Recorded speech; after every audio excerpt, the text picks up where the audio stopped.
Oke, Bolo. Selamat datang lagi di channelnya Babehen di part yang ketiga tentang persiapan induk atau calon induk beranjangan dari betina dan jantan kemudian sampai dengan perjodohan. Nah, saat ini Babehen akan membahas tentang bagaimana caranya menjodohkan burung beranjangan. Jadi di video sebelumnya Babehen sudah menyampaikan persiapan calon induk betina itu seperti apa, calon induk jantan itu seperti apa. Nah, ketika ini sudah kita persiapkan keduanya, maka baru kita akan memulai untuk menjodohkan. Gitu. Memulai untuk menjodohkan si betina dan jantan atau calon induk betina dan calon induk jantan. Bagaimana caranya, Bolo? Nah, ini, oke. Banyak sekali metode perjodohan yang dilakukan oleh para breeder beranjangan. Jadi setiap breeder itu punya satu metode masing-masing loh. Semua breeder itu mungkin tidak sama cara menjodohkannya, tidak sama cara mengawinkannya. Gitu. Nah ini, kalau Babehen, sepengalamannya Babehen, memang Babehen akan menempelkan dulu biasanya. Jadi melakukan satu perkenalan. Kemarin Babehen sudah bahas bahwa betina sudah kita masukkan di kandang tangkar dengan kandang kotak atau kandang lovebird lah ya, kandang lovebird. Si jantan tetap di kandang gantung atau kandang bulat. Nah itu kita tempelkan dulu belum. Jadi kita tempel dulu nih dia, dedet. Kita perlihatkan, kita lihat karakternya seperti apa. Artinya, bagaimana sikap si betina, dan juga bagaimana sikap si jantan. Itu cara yang Babehen lakukan. Itu cara yang Babehen lakukan. Ketika si betina itu sudah melihat jantan kemudian ngeleper, maka ambil jantannya, masukkan ke betinanya, dan dipantau jangan ditinggal, Bolo. Dipantau jangan ditinggal. Ingat ya, dipantau. Walaupun mungkin memantaunya dari agak jauh ya, tidak terlalu dekat.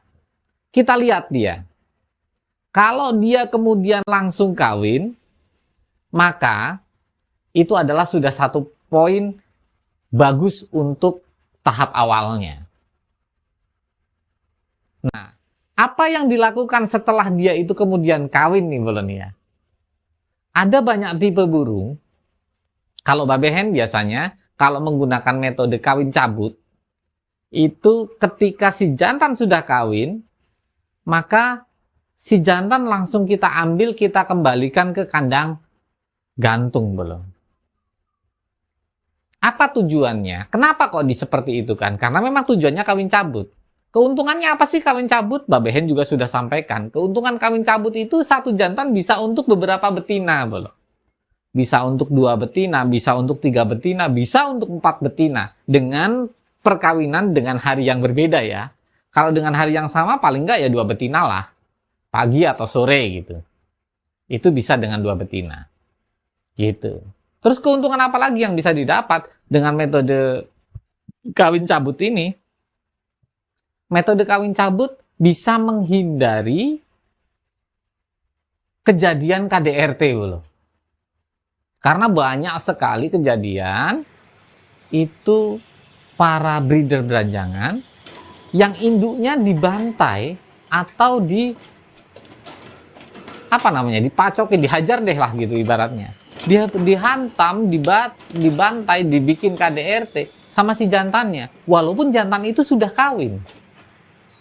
Nah, memang unik. Beranjangan itu unik, Bolo. Nah, itu salah satu nilai positif kawin cabut. Gitu. Selain kita bisa punya 4 betina 1 jantan, artinya secara modal kita lebih irit, Bolo.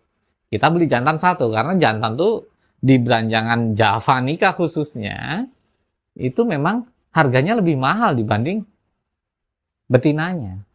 Gitu. Nah, ini lebih aman. Terus kemudian setelah dikawinkan dan kemudian dicabut dan kita ambil, itu apalagi yang harus dilakukan?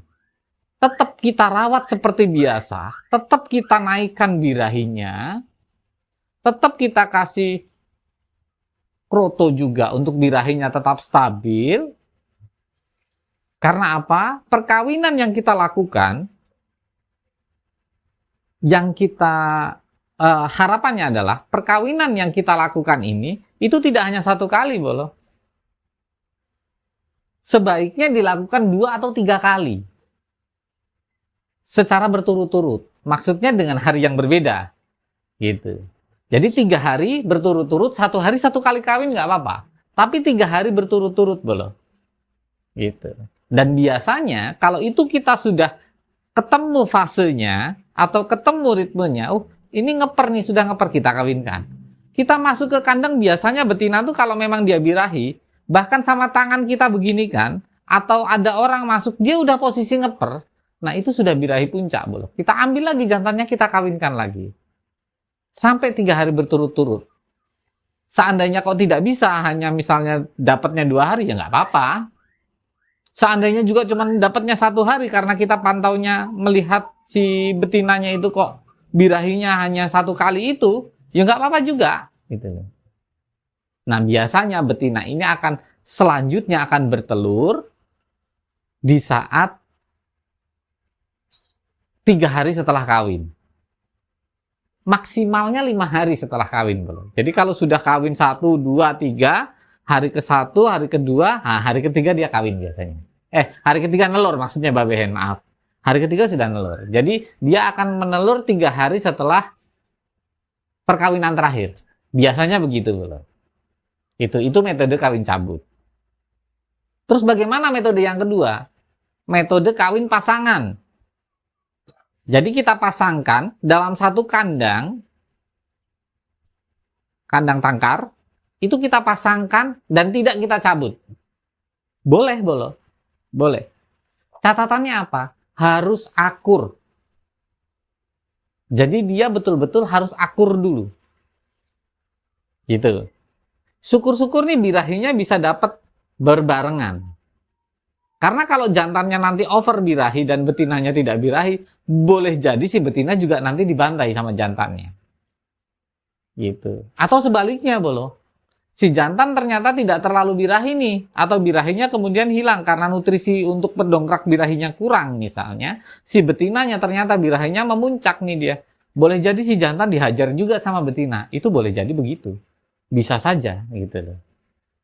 Nah, keuntungannya apa kalau misalnya kita pasangkan dua induk ini antara jantan dan betina, kita jadikan satu dengan pasangan permanen, tidak dicabut, itu kita tidak harus memantaunya secara intens, Bolo.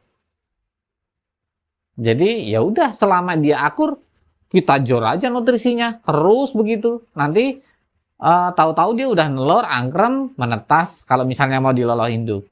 Atau kemudian kita hanya sekedar pantau, oh ini udah telur atau belum, gitu. Itu lebih simpel, tapi memang modalnya lebih banyak. Karena kalau kita punya betina, otomatis kita juga harus punya 4 jantan, Bolo. Gitu. Tapi kalau misalnya untuk kawin cabut, keuntungannya modal kecil, kemudian terhindar dari KDRT, cuman memang kita butuh tenaga, waktu yang ekstra untuk memantau betina yang birahi, jantan birahi, pada saat perkawinan dia kawin atau tidak. Nah, itu kita butuh effort lebih, butuh waktu lebih, butuh tenaga juga lebih. Gitu, Bro. Nah, banyak juga, ada juga dengan cara kawin semi di permanen, bukan di permanen ya, dimasukkan ke kandang, didiamkan selama 2 hari, kemudian 2 hari kita ambil jantannya, kita pindah ke betina yang lain, itu juga bisa. Tapi ya itu tadi, catatannya harus akur. Tapi kalau kawin cabut, tidak harus akur, nggak apa-apa. Yang penting betina itu dalam posisi dia birahi ngeper, jantan juga sudah dalam posisi gacor, kita masukkan, insya Allah akan terjadi perkawinan. Gitu, Bro. Nah, itu kurang lebih garis besarnya. Jadi mungkin bisa dipahami bagi bolo-bolo yang memang kurang paham dan akan sharing-sharing. Kita berbagi ilmu, kita belajar bersama. Monggo bisa langsung komen di channelnya Babehen atau langsung WA di nomornya Babehen. Bisa juga silakan menambahkan ilmunya atau pengalamannya yang mungkin bisa bermanfaat untuk bolo-bolo kicau mania atau branches mania, utamanya yang pemula bolo. Untuk para suhu, mohon masukannya juga. Untuk para master, mohon tambahan ilmunya juga. Terima kasih buat semuanya. Kurang lebihnya mohon maaf. Salam sehat satu hobi, kicau mania. Berkah untuk kita semua. Amin. Assalamualaikum warahmatullahi wabarakatuh. Matur nuwun bolo.